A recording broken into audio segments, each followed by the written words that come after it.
Hey, hello everyone and welcome back to PAX and Recreation. And today we are back to the Dino Thunder. A little bit delayed, but yep, we wanted to do the Ixalan thing. Even though, Ravnica has got a Ravnica and I got derailed with those pre-releases from a long time ago. But important thing is that we are here back to the Dino Thunder with Lost Caverns of Ixalan. We're going to open a couple of pre-releases. Now, you might be thinking, pre-releases at this time? Really? Like, what are you going to get from them? Well, you know what I'm going to get from them because these are, pre-releases. This is kind of more like for documenting reasons, as in, do you remember what was in a pre-release? You have only scratched the surface. And that's fun because technically, the rumor says that Lost Caverns of Ixalan wasn't supposed to be an Ixalan set. It was supposed to be something else because of all the spelunking. Some people even have speculated that maybe it was Zendikar. I don't know. I think that Zendikar may be more nostalgic to people than Ixalan, but Ixalan has dinosaurs and Jurassic Park can be tagged in there and all that, so I guess it was better because it was kind of weird that now Ixalan has stuff underneath. So what comes in a pre-release? Well, you already know. You can still buy pre-releases way after the pre-release period ended. Sometimes it's cheaper than buying like the box. The problem is that, well, it's draft boosters. But the thing is, and the reason why I wanted to do this, is that this is the last pre-release to come with draft boosters. Because the Cattle of Manor one is going to come with play boosters. And that changes the game. So, as usual, the box itself has an elegant design for counters and a couple of mini dividers or separators, as I sometimes call them wrongly. And the box itself. Now, what's in the box? What's in the box? Besides a very cool design, because Ixalan really lends itself to this, Mesoamerican design. So Aztec, Mayan, all that. So you have your D20, which is, it's fun because you have the set icon here, but they are the boring ones. The good ones are in the bundles and the fat packs because they're always like a mech color, and then you have the color of the numbers is what determines if you got, the white one, the blue one, the red one. So, but as a keepsake, it's kind of okay. And technically, because the idea is that you get to a pre-release and you have everything for you to start. Like you have a die, 20 points of life, and you play, because remember, this is supposed to be for a standard, that format that no one plays. So for some time now, they do this with the box. You can see the printing code in there, which is kind of weird. I don't mind, because again, it's a box. A lot of people just throw them away. But I do have to wonder, because, the pre-releases boxes are a very intelligent design, in my opinion. Like, simple box. You have this thing here. I think the Kamigawa Neon Dynasty one was fun, that it was different. But this, modern design is kind of, but it's cardboard. It's like hard paper more than cardboard. And a lot of people just throw these away. I have some issues with throwing some of these boxes away because, well, you've seen the channel for a while now. If this is not some sort of hoarding, I don't know what it is. But because, sometimes they look cool, you can store some cards in there. But the truth is that the more cards you get, the more pointless this gets, and I end up throwing them away. But sometimes you really like the set, and you really want to keep it as a keepsake. Or sometimes you just buy the pre-release to see a little bit of the set, so you keep all the cards in here. So as a somewhat form of storage, I always like this. The insert, which we always like, is the default how to build a pre-release deck, instructions/guide, and then the art in this case, which is everybody does the dinosaur, but you have a human there for scale. So you can see the size of Galta, for example, Ys, and some of the others that you can even see because they don't fit in there, which is interesting to say the least. Insert goes there. You got a good divider. It's a shame that this one is warped because of, life. But again, this is like not that you don't buy anything for this, but this is very useful when you're trying to, divide your cards. So there is that. And the pre-release promo card, because besides that, you get 6 draft boosters. So we're going to go over them pretty quickly. And yes, this one is paper. which is technically the way that all wrappers should be, because well, they don't protect against humidity, as you can see, because the cards are already warped. But the wrapper, being paper, you know, it's great. The problem is that you can see through them, so that's why it's only used for the promo cards, because you kind of already, I mean, you have to open the pack twice. You have to open the box and open the outer box to get to the paper thing to see the thing, right? So Intrepid Paleontologist is the promo, which is a shame that he's a Pringle, basically. And you can add 1 mana of any color. It's a 2/2 for 1 and 1 green. You can tap, add 1 mana of any color, or 2, you pay 2 and exile target card from a graveyard. Not bad. Creatures you own exiled. Okay, creatures you yourself exiled? I don't know. Spells among cards you own. Oh, well, sorry. Among cards you own, as in you own the cards. Exile with Intrepid Paleontologist. If you cast a spell this way, that creature enters the battlefield with a finality counter on it. Okay, if a creature with a finality counter on it will die, exile it instead. Not bad. I mean, this is bad, but the card itself, not bad. Not a super fan of the art, but yeah, it is what it is. A code for Magic Arena that you can use if you want, and, you know, some tokens, in this case, finality counters, and counters, not tokens, sorry. But everything is very warped, and you saw that the thing was, I literally just opened the thing, so, I don't know. Let's see. Lost Caverns of Ixalan is one of those things. You can also see, by the way, that the draft boosters are easier to open than all the other boosters. There's a reason for that, and the reason is they are not as valuable to wizards as, for example, the collector's ones, even though it's all cardboard in the end. Lost Caverns of Ixalan is the Inti Seneschal of the Sun, or Seneschal of the Sun.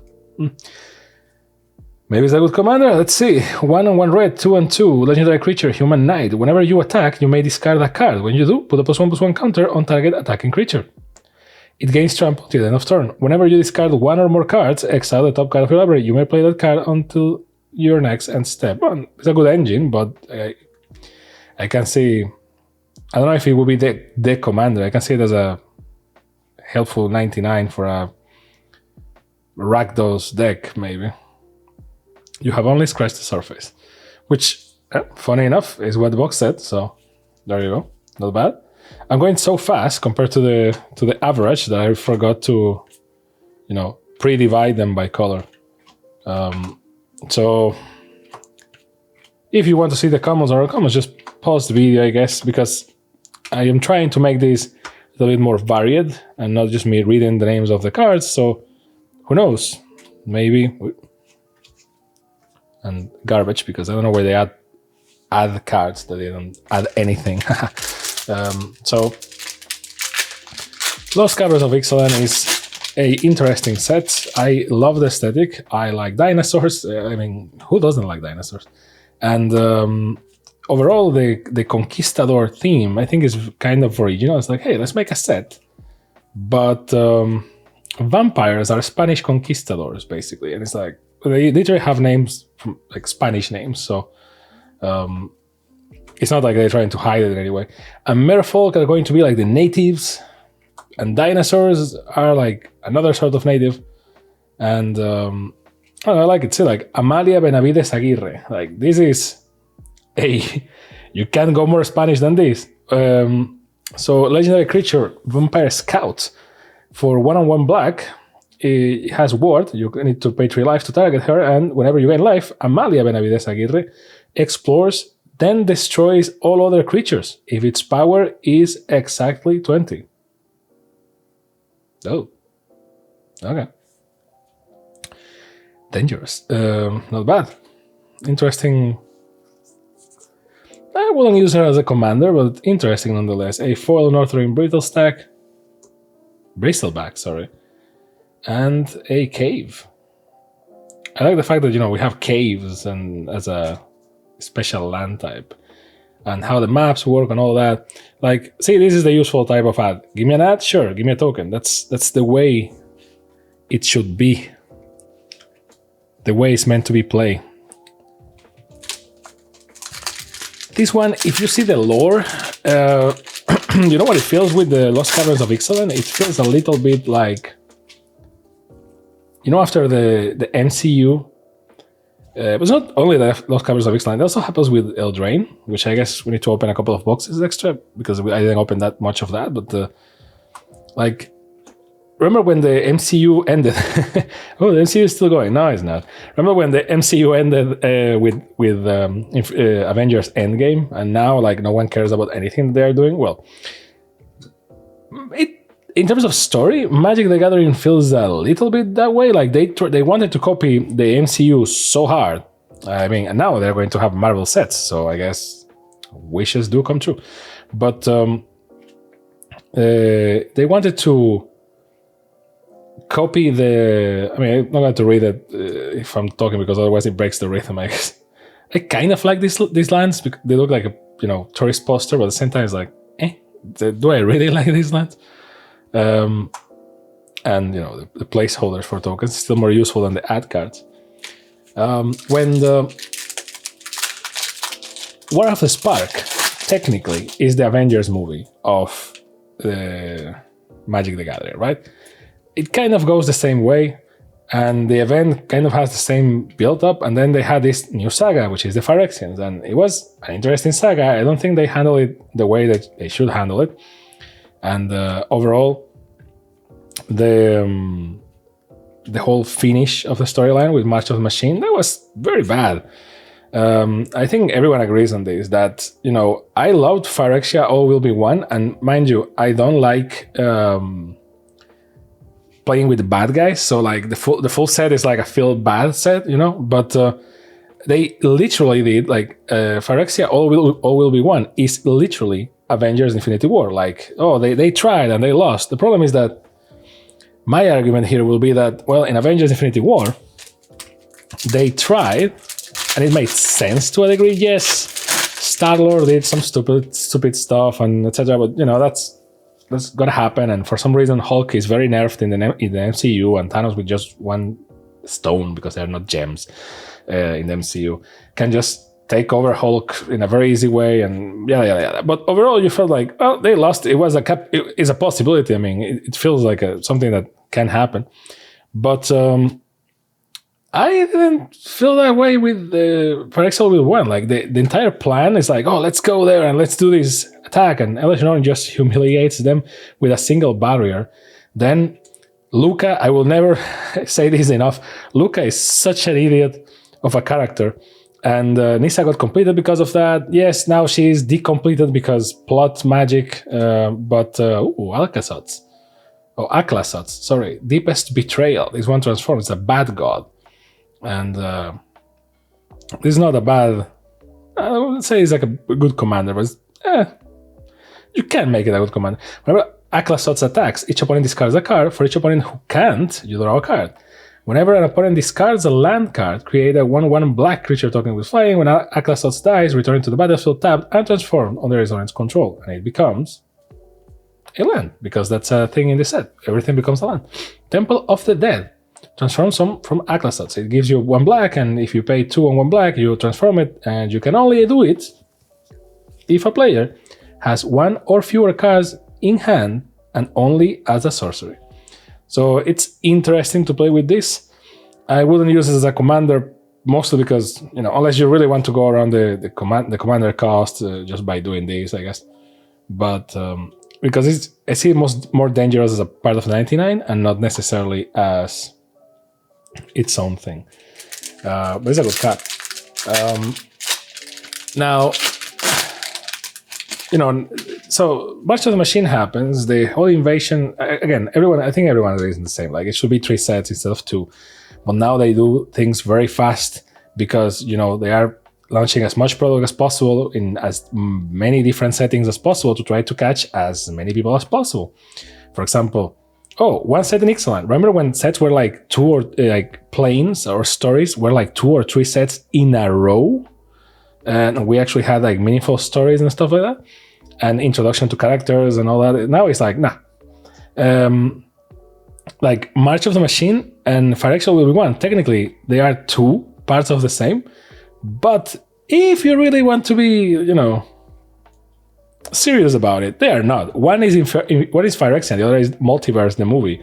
So, other dinosaurs you control have haste. But it's not very useful at all. The sense that they did the thing that this opened the other one while I try to go over my trauma with March of the Machine. It's not very useful at all what they did regarding the story, because they built this whole thing. It wasn't built the best way, in my opinion. The way they lost was kind of very meh. I didn't like it. I mean, they had to lose, yes, but couldn't it be in a better way? One thing that I don't like about pre-releases is that for some reason the boxes always like skew to one side. So is a thing, certainly a thing. And sometimes this makes it difficult for them to open. There you go. Ooh, black and red. So the whole trauma here is that I was expecting something cooler, and the invasion lasted like 5 minutes. And then after the invasion, they gave us the aftermath, which wasn't such a thing. It was just a part of March of the Machine cut from the original thing. Now, this one is not as bent, so okay. Sadly, this card is not as good. X3 on one white, Abuelo's Awakening. Return to an artifact or another enchantment card from your graveyard to the battlefield with X additional +1/+1 counters on it. It's a 1/1 spirit creature with flying in addition to its other types. It's okay, but I wouldn't go crazy over it. Let's just put the cards in the proper place, even though this one is a Pringle. Another code if you want to use it. I mean, just disclaimer before you try to claim both. You can't claim both. You can only use one per person or per account in Arena. So, so yeah, we finished March of the Machine. It was very, meh, because it was like, oh, okay, what happened? Well, it lasted like 5 minutes. Apparently, if you kill the Schnorn, they all disconnect because they're like remote control or something. Technically they disconnected when they made disappear the new Phyrexia, right? So, or old Mirrodin, I guess.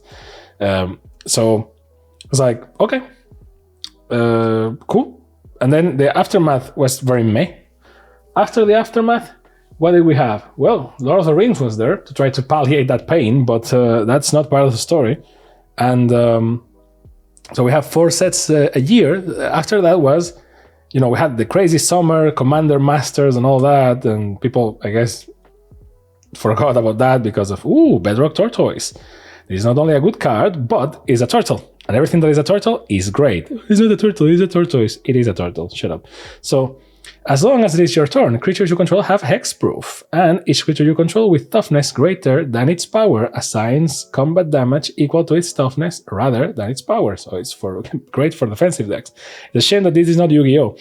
But Disruptor, Wanderglyph, and Hidden Cataract. So the moment we were waiting for Wilds of Eldraine, we're like, oh, well, let's see what's happening here. And the story from Wilds of Eldraine is like, okay, like, cool. But we only have one set on Eldraine, so we immediately jump, and the story is not really, that meaningful. It's like, what do you want? You want to, like, everything to be super meaningful? And no, but I want some sort of setup that doesn't feel like, oh, they just brought back Eldraine because it's a popular plane, which is what they did. And then you have Ixalan. Lost Caverns of Ixalan wasn't supposed to be Lost Caverns of Ixalan, but it is in Ixalan. So they did that. And after doing that, Tishana's Tidebinder. And after they did that, now it's Ixalan. I thought that Jace will be here. Apparently, no, because it is like more of a in-plane story. Same as like they don't care about planeswalkers. We knew about this when they moved the whole thing towards legendary creatures, and actually, either they died or they are now legendary creatures. Everyone lost their spark except for Quintus or Quintorius, and Quintorius is in this plane actually. So he's the reason why we come here after he gained his spark at the March of the Machine. So I guess he's the connection, but the story is very meh. Then we go to Lost Caverns of Ixalan. And in Lost Caverns of Ixalan, it's a very internal conflict that promises an interesting thing, but it's like, haha, I guess you will find out the next time we remember to go to Ixalan, which maybe never. And that's it. And now we're jumping to Karlov Manor, or Markov Manor, or whatever. The fun game, naming game with that one is certainly a thing. But like, the story is either really slow cooking, or it's just like not a priority, which I think is more the second, sadly. And yes, I know that, I mean, in this channel, we mostly open cards, so I guess people focus about the collectible aspect of Magic the Gathering. But we also play, right? Like, I focus a lot of my talk on the play. That's why a lot of people say, like, oh, you don't react that crazy when you get that crazy pull or a very valuable card. And that's for two main reasons. Sometimes I don't remember the price because I look the price later. And the other is because I mean, this may sound bad, I don't know, but like, I focus more on playing. Like, I don't see this as an investment. Obviously, I'm aware of the price of cards, and if I don't need a card and it's very valuable or something, I can sell it, I guess.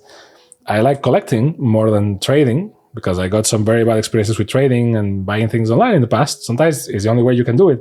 And I still recommend you to buy singles over, you know, doing what I do in this channel.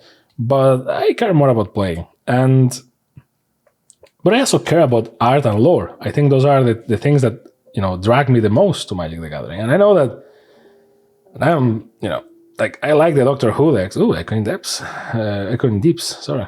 I like the Doctor Who decks. They gave me a new hobby because now I'm a Doctor Who fan. And overall, you know, I like the Lord of the Rings ones and all that. Like, I like Universes Beyond. But it's not, ooh, a card with a bag. Card from the list, maybe. But no, technically not, because, exactly, it's the placeholder card, because these are draft boosters. Last time I can say that. But overall, you know, I like the lore, so I like to be like, oh, now in this plane happened this, in that plane happened that, and you have these designs and that design and those designs. Like, the mechanics, sometimes mechanics come back, and sometimes they have to invent mechanics, and you're like, oh, that mechanic is cool, you know, like, but I like the lore. Shoot me, I guess. Like, and I don't care that much, but it really feels like the MCU, right? Like, the MCU now is like, oh, we have, I don't know, these new series, all the new series that they are, you know, doing, and in Disney Plus, and all these movies, like the Marvels and all that, and no one cares. Growing rights of Itlimok. Like, no one cares. This guy is. Oh, this card is good. This card is good. Like, no one cares about the MCU anymore because, like, big finish and then very slow, bad quality uptake, you know, upbringing again, or rising again. So people are disconnected. And I feel the same with Magic the Gathering. The lore, I was like super hyped with March of the Machine, and then I was like, oh, okay, that sucks. And I don't see, like, yes, I like the play. It was like, oh yeah, we're going to Eldraine. Now we're going to Ixalan. Now we're going to, and like, I like it. But I don't feel like a connection. And the Planeswalkers, even though some people didn't like them mechanically, they were like our connection to stories. Like, we follow them through multiple places, and you knew their motivations. Like, Liliana's story is pretty good. And we don't have it anymore because people don't play with Planeswalkers on Commander, and this is all about Commander now. And I say this is a Commander player. This is Nito from Dark Souls. You can, yeah, like, come at me. 3/4 Thunderhawk. And overall, I don't know. For example, I look at this and you see that it's like gnomes, golems, things that transforms into land, and then vampires, dinosaurs, and some merfolk, right? But it feels more like that with the decks than it feels with the cards, which is funny because it really brings down the point to me that this wasn't supposed to be Ixalan at the beginning. But hey, I might be very, very wrong. So let me know down below what your opinions are. And, you know, this was just like a let's talk while we open a couple of pre-releases. The last pre-releases with draft boosters. Are you gonna miss draft boosters? I certainly am going to, because they were cheaper and they were meant to play. But you know, the economics of the game always win. So now this is what we have. And yeah, I don't know. Kind of, I want this video to be a downer, but I don't know. I like dinosaurs, so I like trains. So hey, thank you very much. See you next time on PAX and Recreation. Bye.